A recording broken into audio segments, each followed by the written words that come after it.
Hello नमस्कार साथियों, मैं आशीष मौर्य आप सभी का फिर से एक बार ज्ञान धन अकेडमी में हार्दिक स्वागत करता हूं। साथियों, जैसा कि आप लोग जान रहे हैं, रेलवे विभाग पेपर कराने वाला है ना।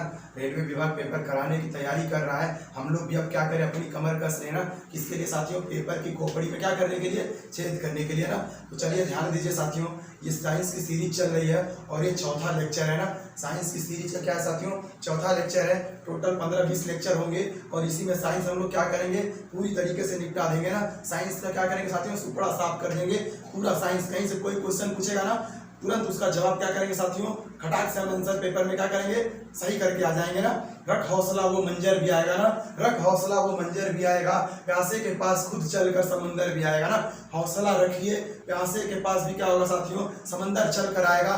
थक कर ना बैठे मंजिल के मुसाफिर, थक कर नहीं बैठना है ना, थक कर नहीं बैठना है। मंजिल भी मिलेगी और मंजिल मिलने का मजा भी आएगा। तो चलिए साथियों, शुरू करते हैं आज का पहला क्वेश्चन। चलिए ध्यान दीजिए, क्या है साथियों? मानव मस्तिष्क का सबसे बड़ा भाग कौन सा है? पहला बात की मानव मस्तिष्क यानी ह्यूमन ब्रेन की बात कर रहा है ना, मानव मस्तिष्क की बात कर रहा है। क्या होता है मानव मस्तिष्क? एक जनरल भाषा में आप लोग खुद सोचिए, मस्तिष्क ही साथियों क्या है? इंसान और जानवरों में अंतर प्रदान करता है ना। जानवरों के पास वो कम विकसित है और इंसानों के पास क्या है, वो ज्यादा विकसित है ना। इसीलिए हम इंसान है और वो क्या है साथियों? जानवर है ना। ध्यान से समझिएगा, मस्तिष्क क्या होता है ना, छोटी छोटी कोशिकाओं से मिलकर हमारे शरीर का क्या होता है साथियों? निर्माण होता है ना। ध्यान दीजिएगा, और शरीर का जो निर्माण हुआ है कोशिकाओं से ना, उसमें भी न्यूरॉन सेल जो होती है ना, न्यूरॉन सेल, उससे किसका निर्माण होता है साथियों? उससे निर्माण होता है हमारे मस्तिष्क का ना। ध्यान दीजिएगा, कौन सी सेल साथियों? न्यूरॉन सेल है ना। ध्यान दीजिए, न्यूरॉन सेल यानी न्यूरॉन वाली कोशिका यानी तंत्रिका तंत्र की कोशिका। ध्यान दीजिएगा, न्यूरॉन सेल यानी तंत्रिका तंत्र की कोशिका ना। खास बात क्या है साथियों? इस कोशिका की खास बात यह है ना, इसमें सेल डिवीजन नहीं होता, यानी इसमें सेंट्रोसोम अनुपस्थित होता है। पेपर में छपा हुआ क्वेश्चन ना कि मानव मस्तिष्क के कौन से कोशिका में सेंट्रोसोम अनुपस्थित होता है? कौन से में साथियों? न्यूरॉन सेल में ना। चलिए अगला ध्यान दीजिए, इन्हीं से मिलकर क्या बना होता है साथियों? मस्तिष्क। सोचने समझने की क्षमता सबका मस्तिष्क, कोई भी कार्य करने के लिए सोचता कौन है साथियों? मस्तिष्क है ना। ध्यान से समझिएगा, इसी हिसाब से मस्तिष्क को 3 भागों में क्या किया गया साथियों?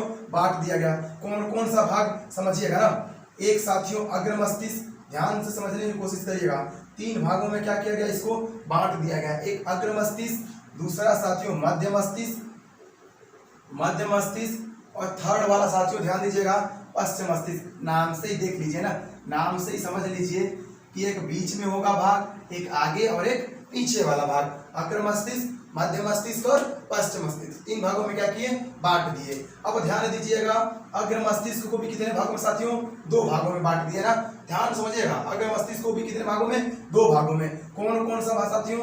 हाँ, सेरिब्रम, ध्यान दीजिए सेरिब्रम है ना, और दूसरा डाइएनीसेफलान ना। ध्यान दीजिए, पहला सेरिब्रम, दूसरा डाइएनीसेफलान ना। 2 भागों में क्या किया? इसको बांट दिए। मध्य मस्तिष्क भी साथियों कितने भागों में बटा है? 2 भागों में। ध्यान से समझते चलिएगा, मध्य मस्तिष्क भी कितने भागों में बांटा साथियों? 2 भागों में। कौन कौन सा? ध्यान दीजिए, एक कारपोरा होता है ना, एक कारपोरा होता है, दूसरा होता है साथियों सेरिब्रल ना, सेरिब्रल। ध्यान दीजिए, 2 भागों में क्या किए? मध्य मस्तिष्क को भी 2 भागों में क्या किया गया? बांट दिया, एक कारपोरा और एक सेरिब्रल। लास्ट वाला देखिए, थर्ड वाला ना, जो पश्च मस्तिष्क है, ये भी कितने भागों में साथियों? 2 भागों में ना। एक है सेरिबेलम, ध्यान समझिएगा सेरिबेलम, और एक है साथियों माड्यूला ना। हाँ, माड्यूला ऑब्लांगाटा करके, चलिए माड्यूला ऑब्लांगाटा। ध्यान दीजिए, 3 भागों में बांटा गया ना। कौन कौन सा? अग्र मस्तिष्क, मध्य मस्तिष्क और पश्च मस्तिष्क। 3 भागों में क्या किया? मस्तिष्क को बांट दिए। ध्यान दीजिएगा, पूरा मस्तिष्क के खोपड़ी में छेद कर रहे हैं ना। मस्तिष्क में जितने क्वेश्चन बनने वाले हैं ना, सब बाहर निकाल लिया जाएगा। कहीं किसी भी पेपर में, केवल ग्रुप डी ही नहीं, एनटीपीसी का भी पेपर दीजिएगा ना, आप चाहे जिस भी पेपर में बैठिए, चाहे यूपी पुलिस का दे लीजिए, चाहे कांस्टेबल है ना, एसआई, जो भी है, मतलब जितनी भी वैकेंसियां है ना, जिस भी में अगर कोई क्वेश्चन इस टॉपिक से बना है ना, तो आपका क्वेश्चन क्या होगा साथियों? पूरा हो जाएगा, निकल जाएगा। ध्यान समझिएगा, अग्र मस्तिष्क 2 भागों में, सेरिब्रम और डाइएनीसेफलान ना। ध्यान दीजिए, मध्य मस्तिष्क कारपोरा सेरिब्रल, पश्चिम मस्तिष्क सेरिबेलम और माड्यूला ऑब्लांगाटा। ध्यान दीजिए, अभी ये जो डायनिसेफ्लान है ना साथियों, ये भी कितने भागों में बढ़ जाता है साथियों? 2 भागों में। ध्यान दीजिएगा कितने भागों में साथियों? 2 भागों में ये भी क्या होता है? बढ़ जाता है। कौन कौन सा? ध्यान दीजिए, हाँ, थैलेमस और हाइपोथैलेमस ना, थैलेमस और हाइपोथैलेमस। ध्यान दीजिएगा, थैलेमस और हाइपोथैलेमस कितने भागों में बढ़ गया साथियों? 2 भागों में ये भी, थैलेमस और हाइपोथैलेमस। जनरली हम लोगों से क्या जानना है?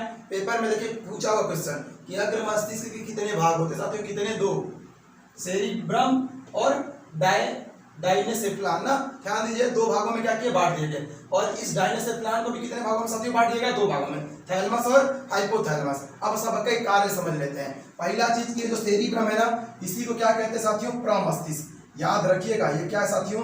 प्रमस्तिष्क। पूछा हुआ क्वेश्चन है कि प्रमस्तिष्क किसे कहते हैं? किसे कहते हैं साथियों? सेरिब्रम को। काम क्या है साथियों सेरिब्रम का? ध्यान से समझिएगा, जो सेरिब्रम का काम है ना, सबका काम देखना है। सेरिब्रम का भी देखना है, हाँ, थैलेमस का भी, हाइपोथैलेमस का भी, है ना, और कार्पोरा, सेरिब्रल, ये सबका कार्य देखेंगे। तो साथियों सेरिब्रम का जो काम है ना, याददाश्त को बढ़ाता है। ये क्या करता है साथियों? याददाश्त को बढ़ाता है। अगर आपकी याददाश्त कमजोर है ना, तो आपका सेरिब्रम क्या है साथियों? खराब हो गया है ना। खराब होने का मतलब कमजोर पड़ गया है। तो कैसे बढ़ेगा साथियों ये? जितना ज्यादा आप किताबों से लगाव रखेंगे ना, हाँ, जितना ज्यादा किताबें पढ़ेंगे वो उतना ज्यादा बड़ा होगा। बड़ा होने का मतलब उसका आकार नहीं बढ़ेगा, हाँ, विकसित होगा वो। तो सेरिब्रम का काम समझ गए आप लोग? क्या होगा साथियों? हाँ, याददाश्त यही इसी के कारण बना रहता है। इसमें देखिए थैलेमस क्या करता है साथियों? ठंडा गर्म महसूस होता है ना, त्वचा को ठंडी पड़ रही है, गर्मी पड़ रही है, दर्द हो रहा है, घाव लग गया है ना, चोट लग गया, ये सब कौन महसूस करवाता है साथियों? थैलेमस। ध्यान दीजिएगा। हाइपोथैलेमस क्या करवाता है साथियों? हाइपोथैलेमस क्या करता है? भूख लग जाता है ना, भूख प्यास लग रहा है ना, ये कौन बताता है साथियों? हाइपोथैलेमस ना। और अभी ध्यान दीजिएगा, अगर ई एक्टिव रहा, हाइपोथैलेमस क्या हुआ? अगर एक्टिव हुआ, पढ़ने वढ़ने का मन नहीं करेगा।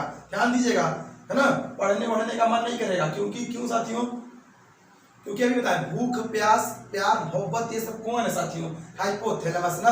घर वालों से लगाव किस पे? हाइपोथैलेमस। दुख भी ना, हाइपोथैलेमस। सोचिएगा, टेंशन हो गया है ना, टेंशन, किसी के बारे में सोच रहे हैं, कोई टेंशन हो गया, पढ़ने का मन करेगा? नहीं करेगा। क्यों? क्योंकि उस समय हाइपोथैलेमस का क्या हो गया साथियों? एक्टिव हो गया है। और ई जैसे ही एक्टिव हो जाएगा ना, हाई जो सेरिब्रम है ना, ये डीएक्टिव हो जाएगा। डीएक्टिव मतलब काम करना बंद कर दिया। याददाश्त क्या होगी? कमजोर हो जाएगी। सोचने समझने की क्षमता क्या होगी? घट जाएगी। नहीं होता कभी कभी किसी के यहाँ दुख पड़ गया है ना, दुख पड़ गया तो ऐसे लगता है उसको सोचने समझने की क्षमता क्या हुई है? खत्म हो गई है ना। हाँ, तो वे कौन बताता है साथियों? हाइपोथैलेमस। क्या काम करता है साथियों? ध्यान दीजिए, भूख प्यास ताप ना, ताप का नियंत्रण, भूख प्यास है ना, प्यार मोहब्बत, कौन साथियों? हाइपोथैलेमस। अगला ध्यान दीजिए, मध्य मस्तिष्क, कार्पोरा और सेरिब्रल। समझिएगा, कार्पोरा का क्या काम है साथियों?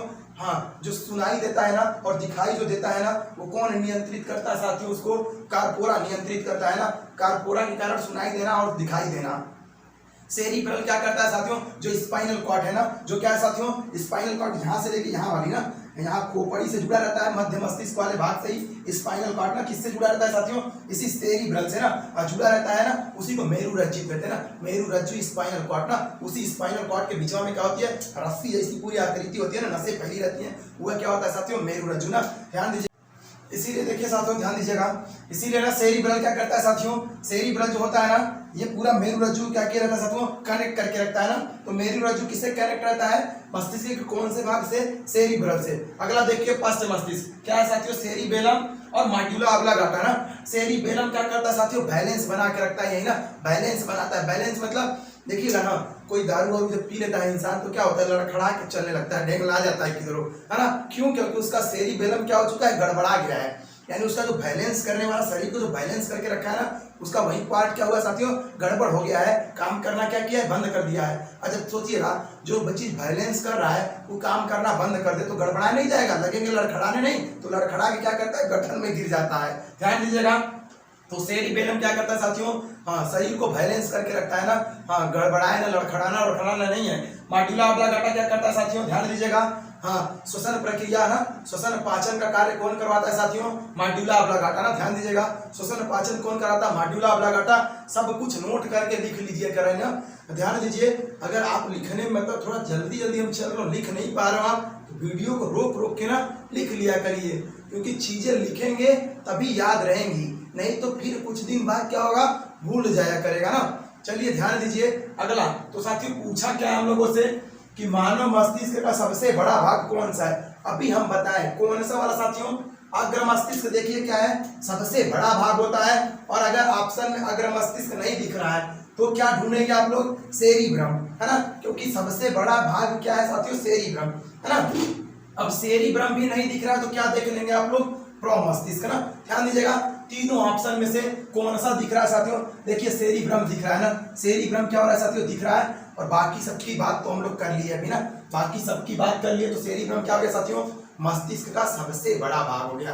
क्या काम करता है, क्या काम करता है साथियों, याददाश्त बनाए रखता है ना। चलिए अगला बात कर लेते हैं, कौन सी साथियों, मानव शरीर में सबसे बड़ी ग्रंथि कौन सी है। पहली बात की ग्रंथि कहते किसे, है ना, ग्रंथि क्या होती है समझते हैं।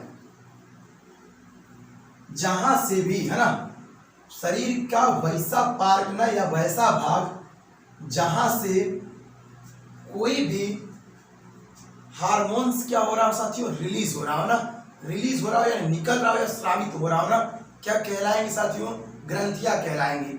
बहुते तरह की हैं, दो भागों में क्या किया गया, इनको बांटा गया है ना।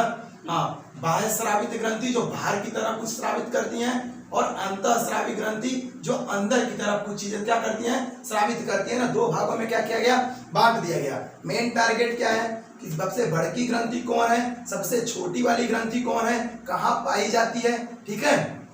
चलिए तो ग्रंथि समझ गए, जहां से कुछ हार्मोन्स क्या होंगे, रिलीज होंगे ना, उसी को क्या कहेंगे, ग्रंथि कहेंगे। अच्छा इसे समझ लीजिए, हार्मोन्स नहीं समझ पा रहे ना, तो कोई तरल पदार्थ क्या होगा, रिलीज होगा, तरल यानी द्रव फॉर्म में ना रिलीज होगा वहां से, उसी को क्या कहेंगे, ग्रंथि। समझिएगा, 4-5 ग्रंथियों के नाम लिखे, समझ लीजिए।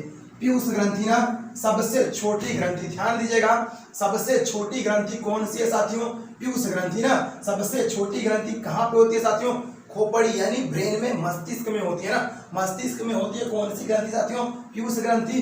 क्या काम करती है समझिएगा, पीयूष ग्रंथि को ही क्या कहते हैं साथियों, पिट्यूटरी ग्लैंड, पिट्यूटरी ग्लैंड, है ना, मास्टर ग्रंथि। ध्यान दीजिएगा, पीयूष ग्रंथि को पिट्यूटरी ग्लैंड, मास्टर ग्लैंड, है ना, मास्टर ग्रंथि क्यों कहते हैं समझिएगा, क्योंकि ये पूरे शरीर को क्या करते हैं साथियों, कंट्रोल करके रखती है।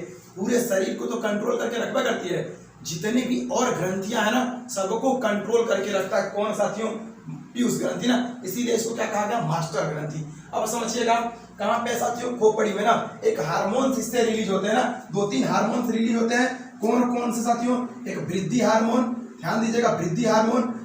यही हार्मोन जिसमें नहीं रिलीज होता है ना, वो क्या हो जाते हैं साथियों, वो थोड़ा सा छोटे हो जाते हैं ना, थोड़ा सा क्या हो जाते हैं साथियों, छोटे यानी बांटे हो जाते हैं ना। तो वृद्धि हार्मोन साथियों किससे, पीयूष ग्रंथि से ना, वृद्धि हार्मोन। और एक और है ऑक्सीटोसिन ना, ऑक्सीटोसिन, है ना। 3-4 है जो मैं नाम लिख दे रहा है ना। हाँ, वृद्धि हार्मोन इससे निकलता है, वृद्धि यानी बढ़ाने वाला हार्मोन ना। ऑक्सीटोसिन यानी क्या साथियों, ईबी किससे निकलता है, पीयूष ग्रंथि से। अगला देखिए थायराइड ग्रंथि, कहाँ पे साथियों, गले में, यहाँ पे ना, यहाँ पे थायराइड ग्रंथि होती है ना। ध्यान दीजिएगा, इससे कौन सा हार्मोन निकलता है, थायरॉक्सिन हार्मोन। कौन सा हार्मोन साथियों, थायरॉक्सिन हार्मोन, थायरॉक्सिन हार्मोन ना, ध्यान दीजिएगा, थायरॉक्सिन हार्मोन किससे निकलता है साथियों, इसी थायराइड ग्रंथि से। ध्यान दीजिएगा, ये सबसे बड़ी अंतःस्रावी ग्रंथि है। देखिए थायराइड ग्रंथि पूछा हो पेपर में, सबसे बड़ी अंतःस्रावी ग्रंथि कहाँ पाई जाती है, या उसका नाम बताइए, कहाँ पाई जाती है, गले में। क्या नाम है, थायराइड। अगला ध्यान दीजिए, यकृत यानी क्या साथियों, लीवर, है ना।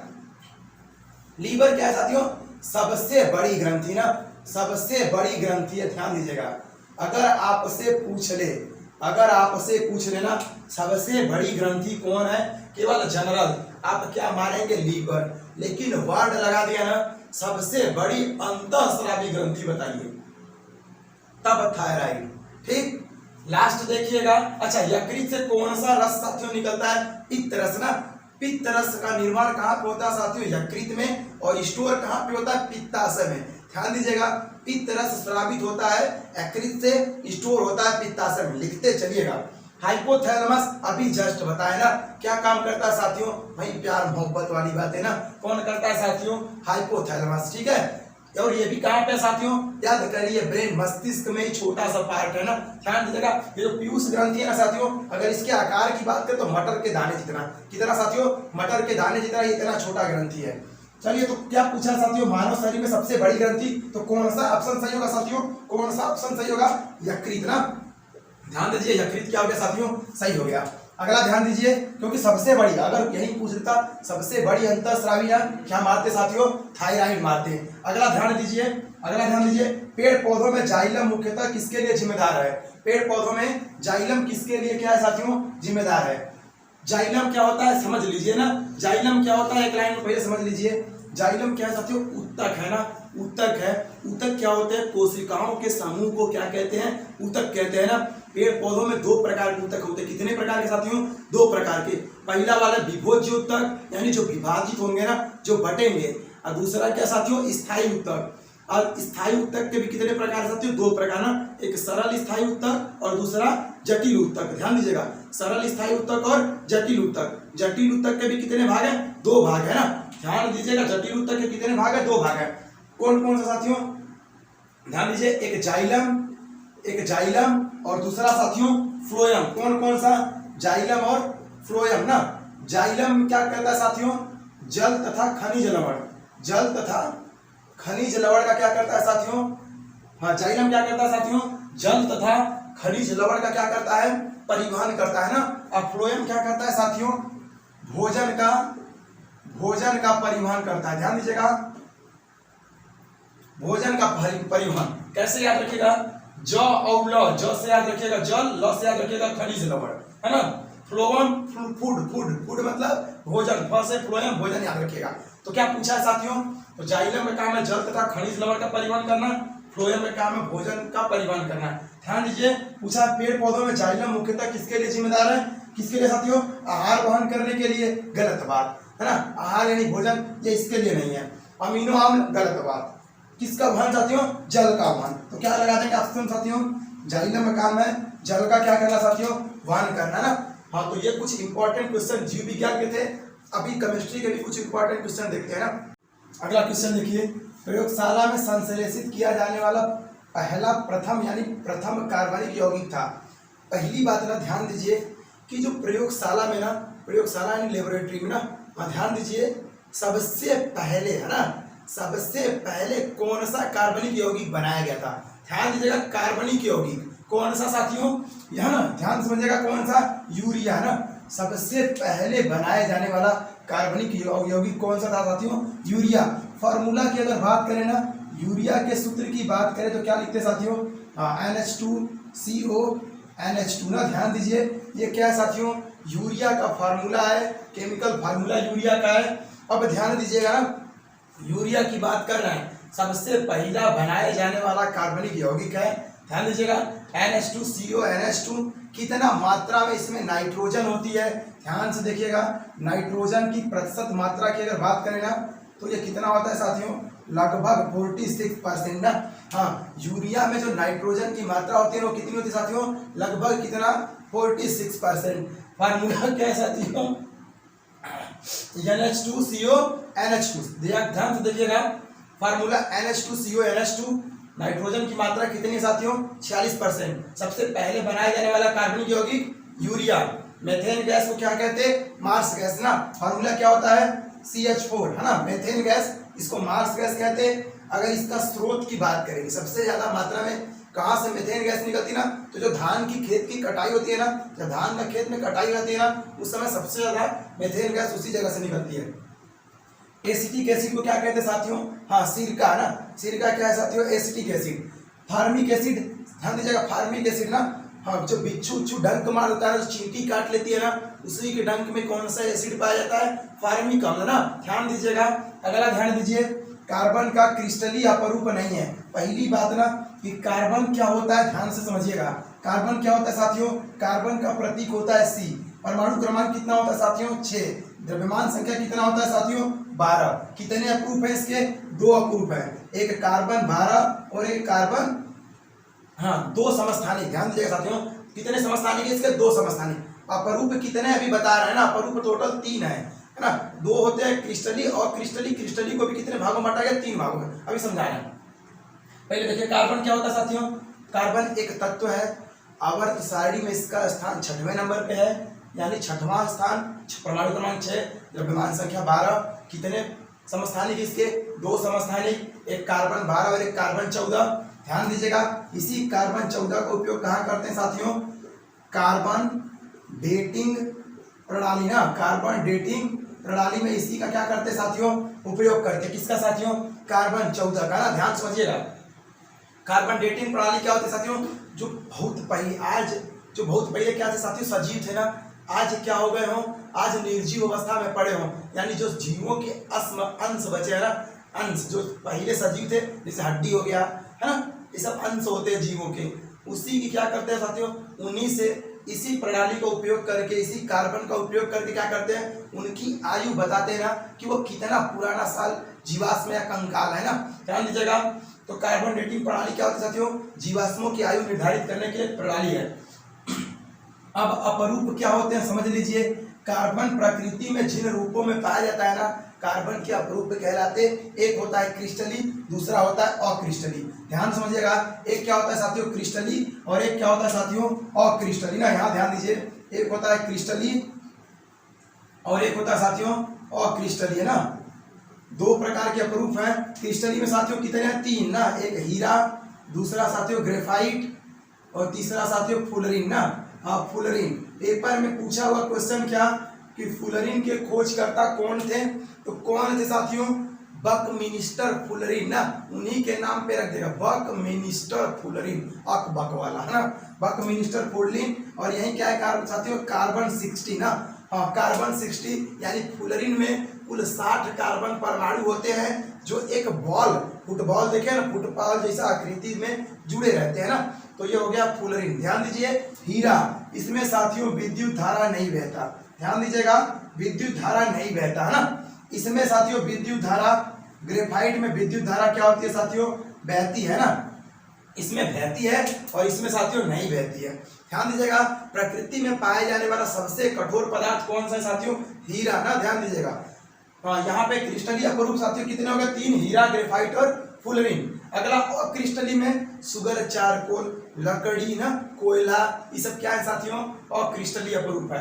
ध्यान से समझिएगा, तो इसमें साथियों क्या पूछा है, अपरूप नहीं है। हीरा साथियों बताइए है, ग्रेफाइट है, फुलरिन भी है, कोयला भी है, लेकिन कौन सा अपरूप कह रहा है, क्रिस्टलीय वाला। क्रिस्टली में कितने हैं, 3 है ना, क्रिस्टली में है 3, मतलब यो है, कौन सा नहीं है साथियों, हाँ यही कोयला साथियों नहीं है, मतलब कोयला क्या है साथियों, ऑफ क्रिस्टलीय अपरूप है। ध्यान दीजिएगा, अगले बात करते हैं ना साथियों, अगला किसकी बात करते हैं साथियों, अगला क्वेश्चन देखते हैं। अगला क्वेश्चन क्या है, तो पीतल किन धातुओं का मिश्र धातु है ना, या पीतल मिश्र धातु है।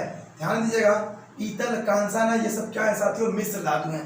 क्या कहते हैं, 2-3 धातुओं को आपस में क्या करते हैं, मिला देते हैं पिघला के ना, और मिश्र धातु का क्या करते हैं, निर्माण करते हैं। क्या होती है मिश्र धातु, समझिएगा, 2 या 2 से अधिक धातुओं को आपस में क्या करना, मिला देना ना, एक अनुपात में नहीं, जरूरत है, मिश्रण है, किसी भी रेशियो में क्या कर सकते हैं, मिला सकते हैं। मिलाने पे जो नई धातु बनेगी उसी को क्या कहेंगे, मिश्र धातु। खास बात क्या होती है मिश्र धातु की, कि इस पे जंग जल्दी नहीं लगता, यानी इनमें जंग नहीं लगता है जल्दी से। ध्यान दीजिए, तो कह रहा है साथियों किसका, पीतल का पूछ रहा है ना, तो पीतल साथियों किसके मिलकर बनता है, कॉपर और जिंक से। ध्यान दीजिएगा, पीतल साथियों किससे, पीतल हो गया साथियों कॉपर और जिंक से ना, पीतल बन जाएगा।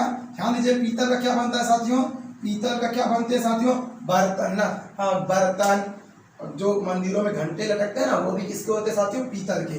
अगला ध्यान दीजिए, कॉपर और एसएन यानी साथियों टीन।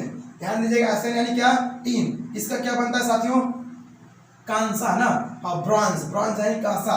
क्या बनता है साथियों इसका, सिक्का, और बर्तन बनाते हैं इसका भी ना, सिक्का, कांसे के सिक्के साथियों पहले बनते थे, अभी भी बनते हैं, मतलब केवल शो पीस के लिए ना।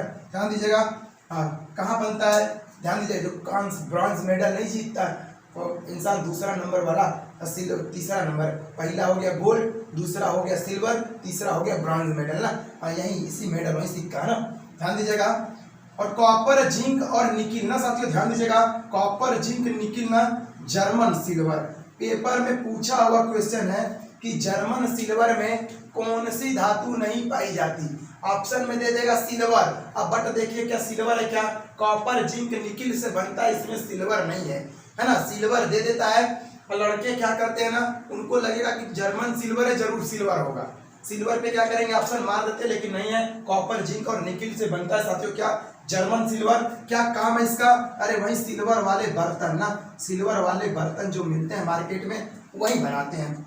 अगला ध्यान दीजिए, अगला क्या है साथियों, गन मेटल। इससे क्या बनेंगे, गन मेटल ना, कॉपर जिंक और एसएन यानी टीन से क्या मिलेगा साथियों, बनेगा गन मेटल। कहाँ पे बनाते हैं, क्या बनाते हैं इसका, हाँ तो तोप बनाते हैं और गियर का निर्माण करते हैं। गियर कौन ऐसा साथियों, वो जो छोटे छोटे गियर नहीं होते ऐसे वाले, देखिएगा ऐसे जो खांचे जैसे होते हैं, जिसपे चैन लगा देंगे तो चलेगा ना, जिसपे चैन लगा देंगे चलेगा, वही गियर।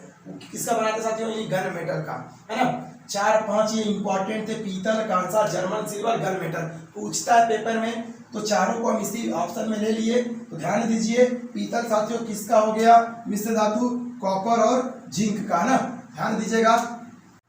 अगला क्वेश्चन देखिए साथियों, एक वस्तु का द्रव्यमान 60 किलोग्राम है, वस्तु का द्रव्यमान चंद्रमा पर पूछ रहा है ना, वस्तु का क्या दिया है साथियों, द्रव्यमान दिया है ना, और उसी वस्तु का द्रव्यमान कहाँ पूछ रहा है साथियों, चंद्रमा पर। ध्यान दीजिए, जब तक तोड़ेंगे नहीं तब तक छोड़ेंगे नहीं ना, चाहे जो हो जाए, हौसलों को मजबूत रखना है और पेपर को उसकी औकात दिखानी है ना, चाहे जो हो जाए। जितने क्वेश्चन बता रहा है उसी में से क्वेश्चन फंसेंगे, बस आप उस टॉपिक को शिद्दत से नोट करते चलिए। ध्यान दीजिए, एक वस्तु का द्रव्यमान कितना साथियों, 60 किलोग्राम। वस्तु का द्रव्यमान कहाँ पूछ रहा है, चंद्रमा पर।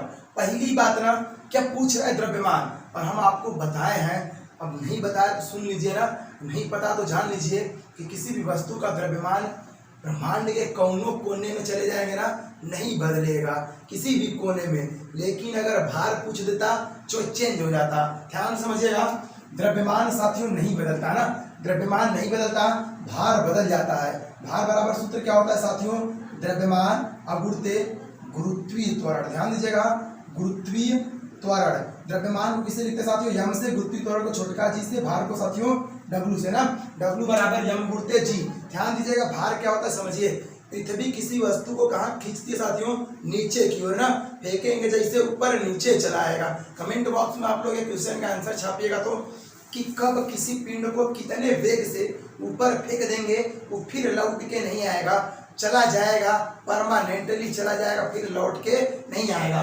ध्यान दीजिए, W बराबर क्या हो गया साथियों, एम जी, है ना। M क्या है, द्रव्यमान, और G क्या है साथियों, गुरुत्वीय त्वरण। अगर चंद्रमा पर भार पूछता तो ध्यान दीजिएगा कैसे निकालते, चूंकि पूछा क्या है, द्रव्यमान, तो द्रव्यमान हम बताए नहीं बदलेगा, मतलब 60 किलोग्राम का है तो 60 किलोग्राम का रहेगा, ये वाला आंसर क्या होगा, सही होगा। लेकिन हमें क्या करना है, अगर द्रव्यमान की जगह भार पूछ लेता तब कैसे आंसर देंगे समझिएगा। पहला काम करें, यम का मान कितना साथियों 60, जी का मान देखिए दिया है कितना 10। अच्छा, पृथ्वी की सतह पे जी की वैल्यू कितनी होती है 9.8 मीटर पर सेकेंड स्क्वायर। ध्यान दीजिएगा, अब पृथ्वी पर ध्यान दीजिए, पृथ्वी के केंद्र पे जाएंगे ना, यानी पृथ्वी को छेदते छेदते केंद्र तक चले जाएंगे ना, वहां पे जी की वैल्यू होती है 0, और उसी जगह किसी भी वस्तु का भार क्या होता है साथियों 0। क्यों, क्योंकि देखिए जी की वैल्यू जैसे 0 ना, और 0 का गुणा कुछों में करिएगा 0 हो जाएगा। तो पृथ्वी के केंद्र पे जी की वैल्यू 0 और भार भी क्या 0, कितना हो जाएगा साथियों 600 न्यूटन। ध्यान दीजिए, पृथ्वी जो किसी वस्तु को अपने केंद्र की ओर बल लगा के खींचती है ना, वह बल उस वस्तु का क्या कहलाता है, भार कहलाता है। तो भार का मात्रा क्या हो गया साथियों न्यूटन, और जबकि द्रव्यमान का मात्रा क्या है साथियों किलोग्राम। देखते चलिएगा, अब भार होती है एक सदिश राशि, और जबकि द्रव्यमान क्या है साथियों अदिश राशि। अगला देखिए 600 न्यूटन कहाँ पे आया साथियों, ये पृथ्वी की सतह पर आया। कहाँ पे आया साथियों, पृथ्वी की सतह पे, जहां हम लोग खड़े हैं ना, वहां पे इस 60 किलोग्राम वाली वस्तु का भार पृथ्वी की सतह पर कितना आया 600 न्यूटन ना। ध्यान दीजिएगा, अब लेकिन आपसे पृथ्वी की सतह पर नहीं पूछ रहा है, कहां पे पूछ रहा है, चंद्रमा पर भार बताइएगा। तो नोट करके लिख लीजिएगा ना कि चंद्रमा पर जो भार होता है पृथ्वी के भार का 1/6वां भाग होता है। कितना होता है साथियों? 1/6वां भाग ना, यानी इसी भार का 6वां भाग कर दीजिएगा। 6 से क्या करिएगा, इसी में भाग दे दीजिएगा। कितना न्यूटन आ जाएगा साथियों? 100 न्यूटन। ये कहाँ पे हो गया साथियों? चंद्रमा पर। ध्यान दीजिएगा, कहाँ पे हो गया? चंद्रमा पर भार हो गया। अगर आपसे भार पूछता तो कितना न्यूटन साथियों चंद्रमा पर? 100 न्यूटन। पृथ्वी पे पूछता तो 600 न्यूटन, बट द्रव्यमान ही पूछ दिया है तो 60 किलोग्राम। चाहे वो चंद्रमा पे रहे, चाहे शनि ग्रह पे चला जाए, चाहे ब्रह्मांड के कौनों लोक में चला जाए ना, 60 किलोग्राम ही होना। अगला ध्यान दीजिए, तो कौन सा ऑप्शन सही होगा साथियों? 60 किलोग्राम। पेपर में छपा हुआ क्वेश्चन है, ध्यान दीजिएगा, जरूर ध्यान दीजिएगा। अगला देखिए, आवृत्ति का मात्रक होता है ना। पहली बात की आवृत्ति कहते किसे समझ लीजिए, है ना। 1 सेकेंड, कितना सेकेंड साथियों? 1 सेकेंड में ना आप जितना बार उठक बैठक लगा लीजिएगा ना, वह आपकी क्या कहलाएगी? आवृत्ति। अब तो कुछ कहेंगे 1 सेकेंड में एको बार नहीं उठक बैठक लगाएंगे, आप नहीं लगा सकते ना, लेकिन कुछ चीजें 1 सेकेंड में कई बार कंपन या चक्कर लगा सकती हैं। जैसे देख लीजिए, पंखा चलता है ना, 1 सेकेंड में कई फेरा घूम जाता होगा, 1-2 फेरा तो घूम ही जाता होगा यार, ऐसा तो है नहीं कि नहीं घूमेगा, उससे ज्यादा ही घूमता है ना। हाँ, परमाणु के अंदर जो इलेक्ट्रॉन होते हैं ना, चक्कर लगाते हैं, वो भी कई चक्कर लगा देते हैं ना। हाँ, ध्यान दीजिएगा, तो 1 सेकेंड में कोई वस्तु जितना चक्कर लगाएगी वहीं उसका क्या कहलाएगा साथियों? वह उसकी आवृत्ति कहलाएगी। अगर हम कहते हैं 1 सेकेंड में कोई वस्तु 10 बार चक्कर लगा रही, कितनी बार? 10 बार, तो उसकी आवृत्ति हो गई बाबू 10। ठीक है, ध्यान दीजिएगा साथियों, 10 हो गई आवृत्ति। तो आवृत्ति का मात्रक क्या होगा? देखिए, प्रति सेकेंड, यानी 1 सेकेंड ना प्रति सेकेंड हो गया, तो कंपन प्रति सेकेंड, 10 कंपन प्रति सेकेंड लगा लिया, आवृत्ति है। तो कंपन प्रति सेकेंड वाला ऑप्शन क्या है साथियों? सही है। अगो ध्यान दीजिएगा, नहीं उलट जाइएगा पेपर में ना, तब पता चला ये मार के चले आइएगा। और कुछ तो कतार से क्या करते हैं, मार देंगे। हर टच सर सही मार के आए हैं, आके खूब खुश रहेंगे। तब तक पड़ोसी वाला आके पूछेगा, यार आवृत्ति का मात्रक तुम कौन सा मार रहे हो, बता दे जरा। हर टच मारे हो, खुशी खुशी। कहेगा अरे बगल में नहीं देखे हो क्या? कहेगा क्या बगल में? अरे बगलिया में कंपन प्रति सेकेंड भी दिया था, बस मुंह बना लीजिएगा, मुंह बना लीजिएगा, लौट जाइएगा ना। तो पूरा ऑप्शन पहले पेपर में रीड करना बहुत जरूरी है। ध्यान दीजिए, कंपन प्रति सेकेंड सही हो गया। और अब इसी कंपन प्रति सेकेंड को क्या कहते हैं साथियों? हर्ट्ज कहते। तो हर्ट्ज, कंपन प्रति सेकेंड, ये दोनों सही है। तो ऑप्शन नंबर डी देखिए, बी और सी दोनों सही है ना। ध्यान दीजिएगा, उलटने वाला क्वेश्चन ऐसे ही आता है पेपर में। अगला देखिए, अगला 9 नंबर क्वेश्चन। एक वस्तु पर 10 न्यूटन का बल लगाने पर वस्तु में 2 मीटर पर सेकेंड स्क्वायर का क्या उत्पन्न हो रहा है साथियों? त्वरण उत्पन्न हो रहा है। वस्तु का द्रव्यमान कितना होगा? ध्यान दीजिएगा, बल पूछ रहा है और द्रव्यमान ज्ञात करना है। बल मतलब दिया है, द्रव्यमान पूछ रहा है। चलिए क्या किया जाएगा साथियों? हाँ, ध्यान दीजिएगा, इसे हल किया जाएगा ना। क्या किया जाएगा साथियों? हल किया जाएगा। कैसे? ध्यान दीजिएगा कैसे, है ना। सूत्र क्या होता है साथियों? देखिए लिख रहे हैं, बल बराबर द्रव्यमान गुणित त्वरण। ध्यान दीजिएगा, बल बराबर द्रव्यमान गुणित त्वरण, ये फार्मूला होता है। हमसे पूछ क्या रहा है साथियों? द्रव्यमान पूछ रहा। देखिए, द्रव्यमान होगा, द्रव्यमान कितना होगा, हमसे ये पूछ रहा है ना। तो इसको एक साइड रखते हैं ना, एक साइड। तो द्रव्यमान बराबर निकालिएगा। ध्यान दीजिए, बल बराबर क्या है? द्रव्यमान गुणित त्वरण। हाई त्वरण और द्रव्यमान किसके रूप में? आपस में गुणा के रूप में। और जैसे इसको पक्षांतर करके इधर भेजिएगा ना, भाग के रूप में हो जाएगा। कौन? त्वरण। क्यों? क्योंकि जिसको निकालना है साथियों, मैथ का यही नियम है कि जिसको फाइंड करना है यानी जिसको निकालना है ना, उसे एक साइड करिए, बाकी चीजों को दूसरे साइड। किसको निकालना है? द्रव्यमान को। इसको एक साइड कर लीजिए और दूसरे के साइड कौन है साथियों? पहले देखिए, इस साइड द्रव्यमान त्वरण, ध्यान देते रहिएगा। इस साइड क्या है? बल। इस साइड वाले को हम लिख लिए बल, और द्रव्यमान के साथ कौन है? त्वरण। किसके रूप में है? गुणा के रूप में। इधर आएगा तो भाग के रूप में। अब ध्यान दीजिएगा, बल कितना दिया है साथियों? 10 न्यूटन। रख दीजिएगा 10 न्यूटन। त्वरण कितना दिया है साथियों? 2 मीटर पर सेकेंड स्क्वायर। रख दीजिएगा कितना? 2। भाग दे दीजिए, 2 पाँचे 10। कितना आ गया साथियों? 5 किलोग्राम ना। 5 किलोग्राम द्रव्यमान आ गया। तो ऑप्शन ढूंढ लीजिए कौन सा है। 20 किलोग्राम ये गलत है, 10 किलोग्राम गलत है, 5 किलोग्राम क्या है साथियों? सही है। ये वाला ऑप्शन क्या हो गया साथियों? सही हो गया ना। तो द्रव्यमान का मात्रक क्या होता है? किलोग्राम। बल का मात्रक क्या होता है साथियों? न्यूटन। त्वरण का मात्रक क्या होता है? मीटर पर सेकेंड स्क्वायर। उम्मीद करते हैं ना कि आपको बहुत मजा आ रहा होगा इस सीरीज में। और सच्चाई मान लीजिए साथियों, अगर आप पूरा सीरीज कंप्लीट देख लेते हैं ना, विश्वास करिए हमारा, विज्ञान का आपका कोई क्वेश्चन किसी भी पेपर में ना गलत नहीं होगा। आप पूरी शिद्दत से मेहनत करिए, हम भी आपके लिए पूरी शिद्दत से मेहनत करेंगे। डेली आपको एक क्लास मिल जाया करेगी, चाहे वो जितना शाम तक मिल जाए ना, चाहे जब मिल जाए, बट मिल जाएगी। हौसलों को बहुत मजबूत रखना है ना, ध्यान दीजिएगा, हौसलों को बहुत मजबूत रखना है, टूटना नहीं है ना, हौसलों को टूटने नहीं देना है, चाहे जो हो जाए। तो साथियों मिलेंगे अगले वीडियो में, तब तक के लिए धन्यवाद।